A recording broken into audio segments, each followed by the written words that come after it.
We woke one January morning to find the temperature outside had fallen to 35 degrees below zero. A few miles inland it was 50 below.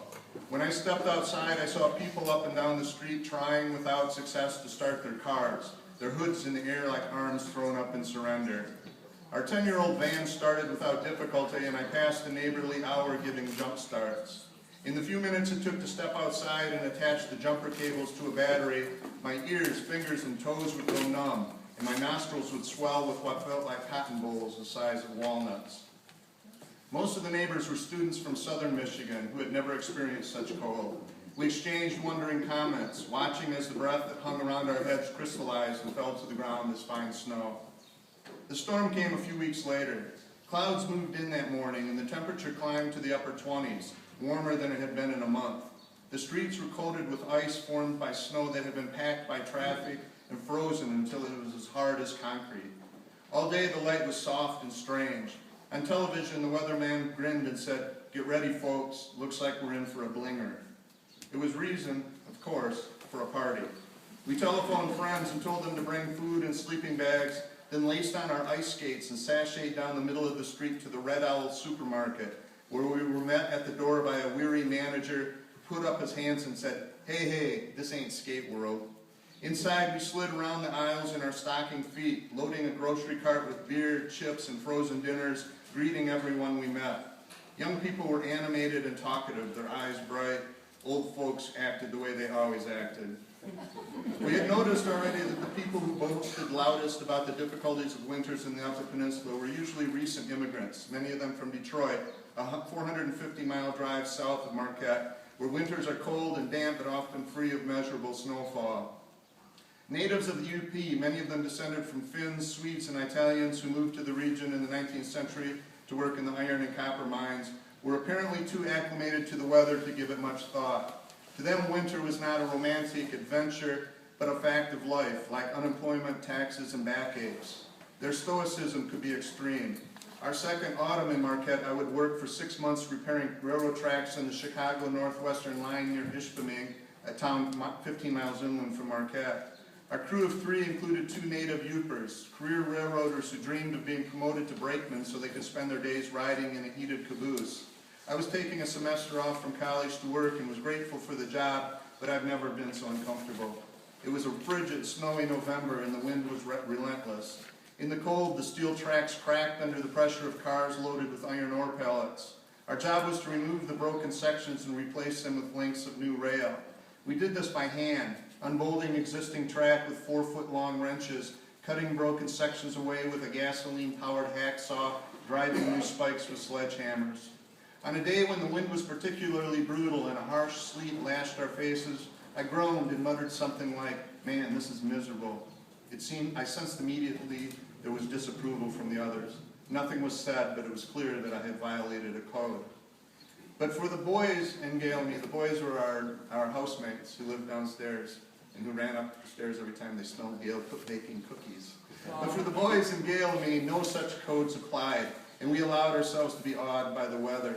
Outside the supermarket, it had begun snowing, hard pellets that sheared at angles when the wind gusted, then dropped straight down and bounced along the street like excited molecules. By the time we got home, the wind blew with so much force that our house swayed, causing the water in the toilet bowl to rise and fall.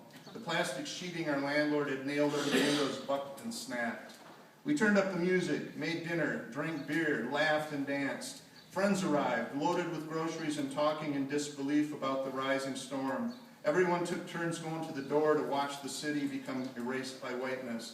Gusts lifted snow into marauding clouds that swirled down the street and eddied into the openings between the houses, building drifts that by morning would reach to the eaves. Then stronger winds funneled in from the lake, carrying snow in streamers so blinding we couldn't see the houses across the street.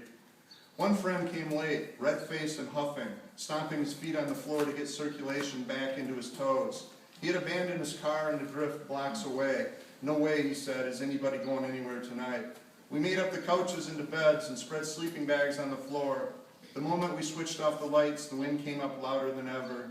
It seemed to bellow with triumph. In the morning, the windows were covered with elaborate, finely patterned frost shaped like ferns. We scraped it with our fingernails, and it fell in curls to the carpet. breathing on the glass, open face-sized holes that allowed us to look outside. The wind continued to blow, whipping storms of loose snow down the street. All the trees were bent with their backs to the wind and looked naked and shocked. Even the telephone poles appeared to be bent over in misery. Our neighbors' houses seemed deserted, their driveways filled with drifts that covered cars to their roofs. Someone turned on the radio and an announcer said in a cheerful voice that classes at the university were canceled and that the state police had blocked all highways out of the city. It was perfect. It was why we had come to Marquette, to be tested by extremes of nature, to watch the world throw tantrums. Staying warm in the midst of all that cold and wind made us feel capable and self-reliant and mildly heroic. We turned up the music and danced around the living room, cheering for ourselves.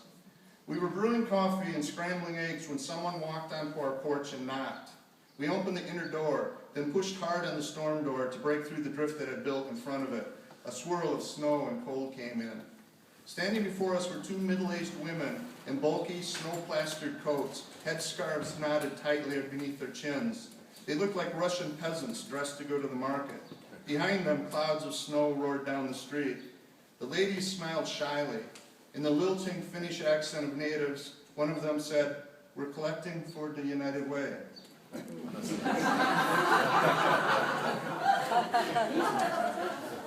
My friends and I were flabbergasted. "Did you walk here?" we asked. "Yeah, down the street. It's our day for collecting." It was unthinkable to turn them away.